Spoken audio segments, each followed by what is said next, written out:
All right, welcome to WeatherGod's Wisdom. Today we're discussing potential tropical cyclone 9. I'll give you a brief look at the water vapor loop of the Atlantic, and you can see got a couple tropical waves in here that we're kind of loosely watching. Got our former 94L that does not exist anymore, and this system is kind of moving its way here. We're not going to talk about that today because we have a potential tropical cyclone that is immediately threatening the United States and land in general. So this is, hold on.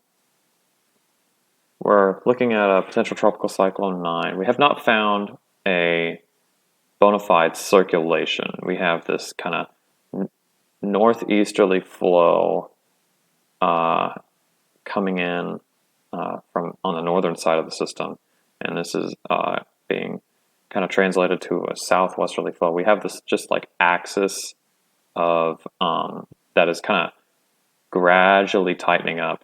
If you look at the CIMSS vorticity map, you can see that very clearly. This is not a very tightened system. It is very broad, and it still is. It will remain broad. And you, for today, at least, and Recon has pretty much confirmed that there are winds coming out of the southwest on this side and winds coming out of the northeast on this side, and you kind of just have this kind of gyre of sorts. It's not really rotating too tightly. And have, if we look at the European 500 millibar height anomaly, you can see that the system could develop as soon as tomorrow. And actually, it's better to look at the this is, yeah. It has it developing very soon. It has a storm developing quickly, whereas the GFS model at the same time has a broad system that has moved further west. Now, GFS has been an outlier and has kind of been playing catch up with the European model here. And it's not really been doing too well with the system because it had the system, if we go back to the true color loop, it had the system right in here today, and you can see that is clearly not the case. It is back here, and it is much more delayed, and it has constantly been trending kind of faster with this system, which is why I'm assuming that it pushes it faster into the Gulf of Mexico. And you can see if you look back at the National Hurricane Center forecast that this is not likely to be the case. And again, we typically when the GFS disagrees with the Euro as much as it is, because you see the Euro has it much further east than the GFS does.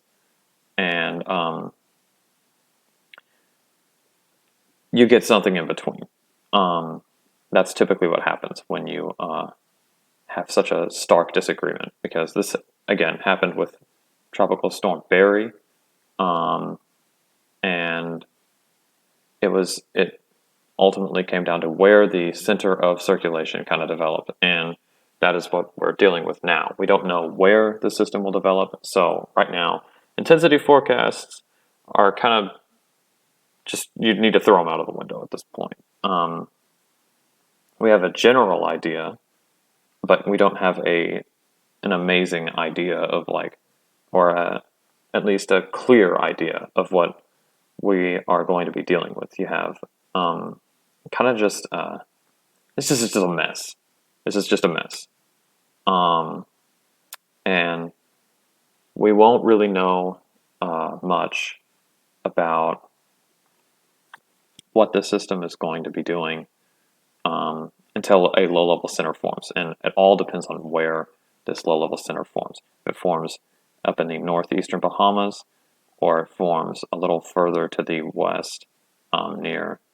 And this is all going to be moving very fast. So once the system moves a little west and gains a little bit of latitude, it's more likely to develop because shear from the upper level low, if you go back to the Western Atlantic loop, it will be a little more in line with the system's latitude, because the flow from the upper level low will be shifted a little less perpendicular to the track. You can kind of see this in the GFS model, 250 millibar wind, which you can see the flow will largely be out of the south and east, and this could favor some intensification. It ultimately depends. Obviously, if it runs into Florida, like in the NHC track, this isn't going to intensify much.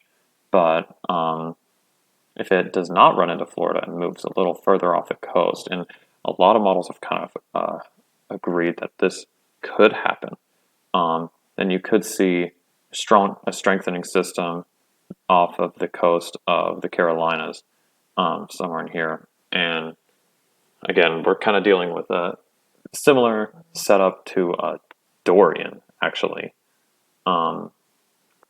because you have ridge developing to the south and east, kind of trying to push it northward.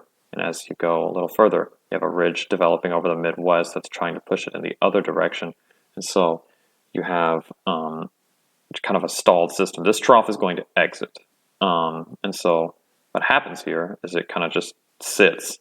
It could bring some surf and some, rip current. It could be a rip current threat, but again, if this tracks a little closer to the coast, and say kind of sits off of the Carolina coast, it could also be a rain threat. That's largely what we're looking at right now. The system will, if it moves inland, it will be bringing a lot of rain onshore, and it could be messy. And if you look at the rainfall potential map, it does have 4 to 6 inches of rain falling in this area. And that's kind of what it, kind of what the current look at the threat is. I think the Euro is probably overdoing the intensity of the system, and that's just because we don't have a low-level center formed, and so it's been very difficult to kind of figure this out. And I don't think that until we get a low-level center to form, we could really have a good idea of what the system is going to do. I feel like once the system forms, and it could not form, that's why it is a potential tropical cyclone. And I mean, if you like, it's too much of a mess right now to kind of figure out. And again, we had this problem with Barry. And I mean, you have like convection that's displaced from the center, or from the circulation, not the center, center of rotation. And it's going to kind of, it's going to be a rough couple days for the system. It's got, it's being sheared. There's dry air in here, which is why convection is absent in this side, and dry air is being pushed in by the upper level low. And I mean, this is going to be rough. And but once the system forms and we have a defined low level center, ultimately it depends on where it is. And if it's further west, we obviously will probably be talking about a Florida landfall, or going up the Florida coast and then kind of just sitting off of the Georgia coast. If it forms a little further east, it could be offshore and get a little stronger. Forms, I mean, there's so much track variability and intensity variability that we don't know, and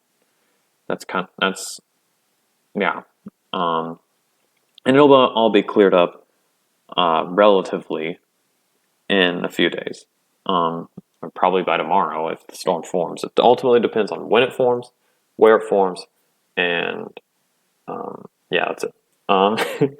But regarding potential impacts, Florida,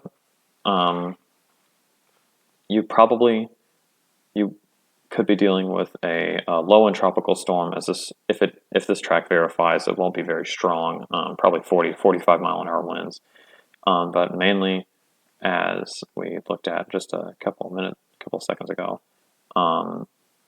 you have generally a rainfall threat here, and that's probably what is going to remain true as the system kind of moves through. And you can see that it kind of just sits over here. And if it is over water still, it could be bringing a lot more rain into this area because it will kind of just sit similar to Dorian. And